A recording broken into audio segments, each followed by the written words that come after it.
Je vais vous parler ce soir du 5 août 2014, il est 20h30, de choses que j'ai pu écrire dans la journée, de certaines lectures que j'ai faites et qui m'ont amené à un certain nombre de réflexions.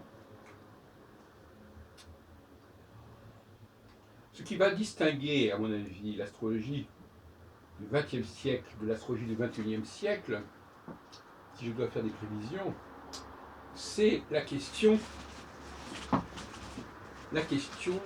de la conception même de ce que signifie l'astrologie et de ce qu'elle implique. Je pense ne pas trahir les astrologues encore aujourd'hui. On n'est pas encore complètement dans le XXIe siècle par certains côtés, loin de là, en disant que leur approche est avant tout centrée sur l'individu. Et elle est tellement centrée sur l'individu que chaque individu est considéré comme un cas à part. Il lui arrive des choses, il y a des échéances prévisionnelles qui se produisent à des moments différents selon les uns et les autres. On peut prendre par exemple un groupe de 50 personnes, et bien ces 50 personnes auront des échéances différentes. Même si, effectivement, elles sont là, et même si, éventuellement, elles ont un accident d'avion ou elles meurent toutes ensemble. Ça me paraît assez choquant, cette façon de voir les choses. Il est possible que les gens aient une revendication de ce type. Surtout des gens qui ont été, je ne sais pas, dans leur enfance, un peu frustrés d'un manque d'attention, d'une fratrie où on ne faisait pas cas d'elle. Bon, c'est probablement... mais probablement, il faut quand même être omnubilé par l'affirmation de son petit moi, qui a pu effectivement être bafoué en quelque sorte, ce qu'on appelle des blessures narcissiques aussi. Il faut vraiment avoir été marqué par cela pour revendiquer un système où il y aurait pour chaque personne un mandala, une carte d'identité dans tous les sens du terme, qui serait irréductible à qui que ce soit d'autre. Là, on est quand même dans un certain type de fantasme que l'astrologue doit respecter quelque part, parce qu'il ne veut pas être mis dans le même sac que les autres. Alors, cette catégorie de clientèle n'est pas celle des horoscopes, n'est-ce pas? La clientèle des horoscopes accepte que, quand on est de tel signe, évidemment, il peut nous arriver des choses qui arriveront aussi à des tas d'autres gens du même signe. Donc ces gens-là, ils n'ont pas ces stigmates d'une revendication hyper individualiste. Bon, ils ont un autre stigmate qui est, par exemple, ils ne veulent pas qu'on les classe dans une catégorie comme celle des hommes et des femmes, ou celle des noirs et des blancs.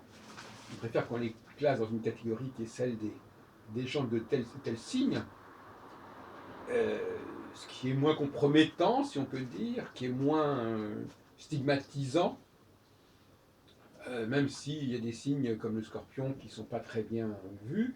Enfin, disons que au moins c'est quelque chose qui n'est pas dans l'apparence. On ne porte pas son signe zodiacal sur le front, alors qu'on porte la couleur de sa peau et que l'on porte les caractéristiques de son sexe. Donc là, on est moins exposé, n'est-ce pas? Alors, je relisais justement donc des traités d'astrologie anglais, traduits en français, ceux de Nick Campion et ceux de Julia et Derek Parker, qui ont été traduits dans les années 80-90. Et je faisais les réflexions suivantes. D'une part, l'astrologie horaire est importante, en tout cas pour Campion, et le fait de tresser le thème, non pas le thème natal, mais le thème d'un certain moment, est intéressant. Mais ça ne correspond pas au même fantasme que le thème natal. Parce que, d'abord, le thème horaire, il change d'une fois sur l'autre. Donc, il est une espèce il est évanescent, si on peut dire. Il est éphémère.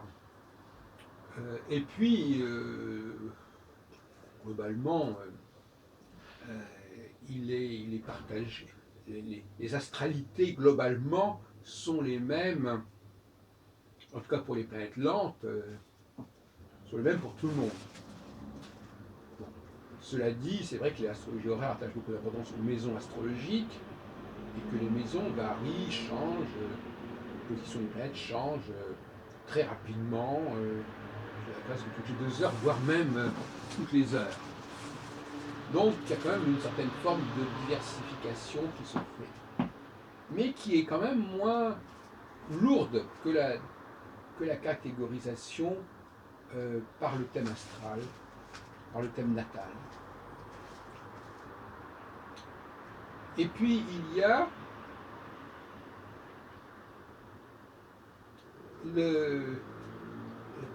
je crois que c'est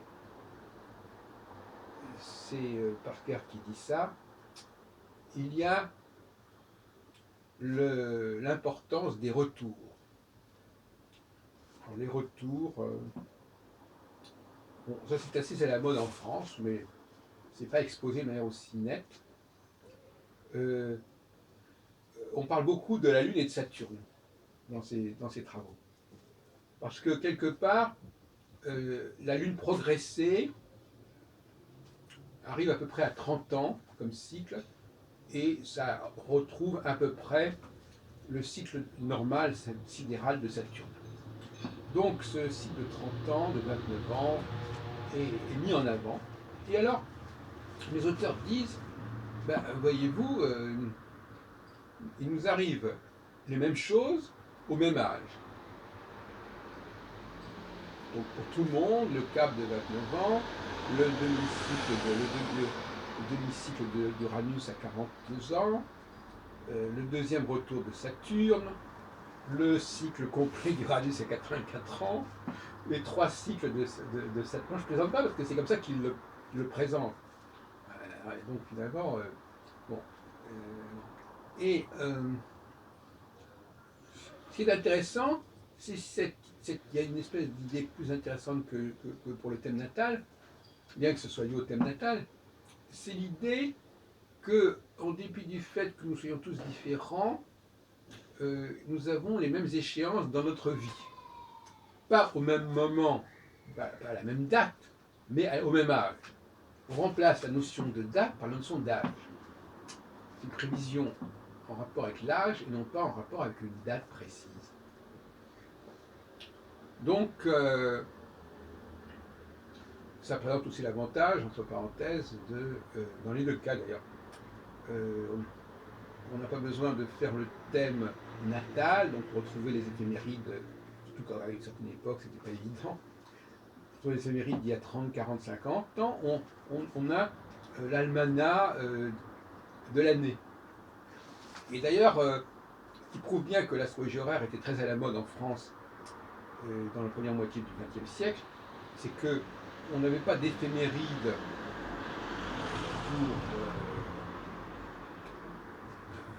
pour les années à venir,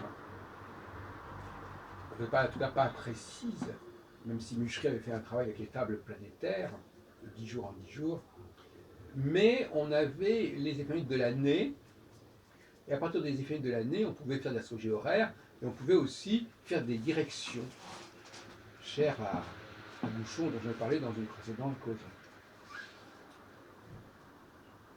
Donc, donc pour faire l'astrologie horaire, il suffit d'avoir les éphémérides de l'année ou du mois. C'est quand même moins lourd à porter que les éphémérides de 20, 30, 40, 50 ans.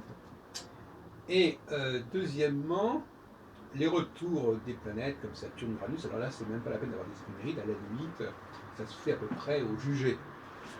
Donc on va quand même vers des formes d'astrologie qui sont plus légères au niveau des calculs. Bon, ça c'est pour l'astrologie de la fin du XXe siècle, en Angleterre. Alors, en France, on pourrait on pourrait discuter. L'astrologie horaire, bien qu'elle soit défendue par certaines personnes comme Denis Lacouré, n'est pas très cotée, mais comme je le dis souvent, le thème natal sert d'astrologie horaire. C'est-à-dire qu'en réalité, alors là ça devient très très simple, une fois qu'on a le thème natal, on le considère comme le thème du moment de la question, et on répond par rapport au thème, on répond comme si c'était un thème horaire en fait. Ça c'est la grosse astuce. Et l'astrologue va interpréter le thème natal comme s'il venait de faire le thème du moment de la consultation. Voilà les astuces, voilà les ficelles du métier astrologique. Je dis ça parce que j'ai publié un ouvrage il y a déjà une vingtaine d'années qui s'appelait L'astrologue et son client, les ficelles du métier, qui était traduit d'ailleurs en anglais. J'aime beaucoup, c'est des choses qui ne sont pas forcément enseignées, mais il faut préparer les élèves, les futurs astrologues à ce genre de ficelles, pour que ce ne soit pas trop lourd à gérer. Cela dit, passons maintenant, pour terminer, à notre deuxième volet, qui est l'astrologie du XXIe siècle, et qui, elle, doit absolument être une astrologie, non plus où les gens se retrouvent parce qu'ils ont le même âge, mais parce qu'ils vivent au même moment. L'astrologie nous a beaucoup privés depuis des siècles de cette sensation que j'appellerais synchronique, bien que ce mot synchronique soit utilisé dans un autre sens généralement. On parle souvent de synchronie pour dire que ce qui est en haut est comme ce qui est en bas. Moi je parle de synchronie pour dire que ce qui m'arrive à moi, à un moment donné, arrive aussi aux autres, au même moment. Pas au même âge, au même moment. Et par conséquent, on a un petit peu ce qu'on pourrait appeler de l'astrologie mondiale, mais qui vaut au niveau individuel. Je crois qu'Yves Le Noble s'intéresse aussi à cette question, mais sous un autre angle. Et donc, l'idée que nous partagions le même vécu cosmique à un moment donné, quel que soit notre âge, est intéressante. Parce qu'elle est contre-intuitive quelque part. On a du mal à imaginer que des gens qui ont 30 ans d'écart vivent les mêmes choses. Bien pourtant, l'astrologie le dit. En tout cas, mon astrologie le dit parce qu'il y a des cycles de 7 ans. Et je dois avouer que les cycles de 30 ans ne m'inspirent pas beaucoup. Je ne vois pas comment on peut travailler avec des cycles de 30 ans. C'est beaucoup trop long. Par contre, des cycles de 7 ans, c'est-à-dire le quart, parce que pour moi, tout doit être divisé en 4, comme les 4 saisons, comme les 4 ans, comme les 4 étoiles fixes royales, comme les 4 points cardinaux, etc. Et les quatre tempéraments, les 4 éléments, si on veut. Et donc, voilà, on vit tous à un moment X au même moment, pas au même âge, le même cycle de 7 ans, que nous ayons 3 ans, 20 ans, 50 ans ou 80 ans, c'est le même cycle de 7 ans qui va démarrer au même moment et qui va générer les mêmes problématiques. Et c'est pour cela que de ce point de vue-là, je suis très hostile à la théorie des âges en astrologie. Je me souviens d'avoir assisté à un colloque de Lenoble il y a déjà peut-être une dizaine d'années, qui était consacré aux âges de la vie. Alors, bon, alors ça c'est gentil, hein. On va commencer à dire voilà, à 20 ans il se passe ceci, à 40 ans il se passe cela, à 60 ans, c'est même pas la peine de faire de l'astrologie. Eh bien, beaucoup d'astrologues aiment bien cela, d'abord ça les aide, pour savoir quelles genre de choses peuvent arriver, donc on ne peut pas dire qu'ils trichent, mais enfin, ils n'ont pas besoin d'astrologie pour savoir qu'à 40 ans ou à 60 ans, il ne se passe pas les mêmes choses qu'à 20 ou à 10 ans. C'est donc déjà un point de repère auquel ils peuvent s'accrocher et auquel ils peuvent accrocher leur astrologie de façon à ne pas dire n'importe quoi. C'est une sorte de garde-fou. Mais je trouve que c'est fâcheux du point de vue de la pensée astrologique parce que justement, l'astrologie insiste bien, selon moi, sur la possibilité de refaire sa vie, de reconnaître, de connaître les mêmes sensations à 7 ans d'intervalle et cela pendant des dizaines d'années. D'autant plus justement que d'autres personnes du même âge vont passer par les mêmes phases. Pas seulement celle-là, mais enfin je veux dire, on peut toujours trouver des gens de son âge pour vivre certaines choses. Puisque tout le monde est concerné. Donc, par définition, aussi les gens du même âge. Mais pas exclusivement. Donc voilà, donc à mon avis, c'est ce que j'appelle l'astrologie régénérée. Nous sommes dans une période de régénérescence de l'astrologie qui s'oppose à une période de dégénérescence de l'astrologie. À mon avis, nous sortons d'une période de dégénérescence pour rentrer dans une période de régénérescence. Mais cela dit, je ne parle pas sur des décennies, je parle sur des périodes de 7 ans. Hein. Je vous rassure tout de suite, je ne suis pas quelqu'un qui fait des plans sur des décennies, et encore moins sur des siècles, et encore moins sur des millénaires. Même si, effectivement, comme je l'ai écrit récemment, pour moi l'astrologie est extrêmement ancienne, et il y a des éléments qui nous font penser qu'elle date d'au moins 12 000 ans, puisque les configurations qu'on trouve actuellement dans le zodiaque, notamment concernant le taureau, qui à mon avis est un animal qui représente l'automne et non pas le printemps, eh bien, il faut à la présence des équinoxes la moitié du cycle de 25 920 ans pour passer du taureau à l'opposé. C'est pour ça que je dis que l'astrologie est née il y a 12 000 ans.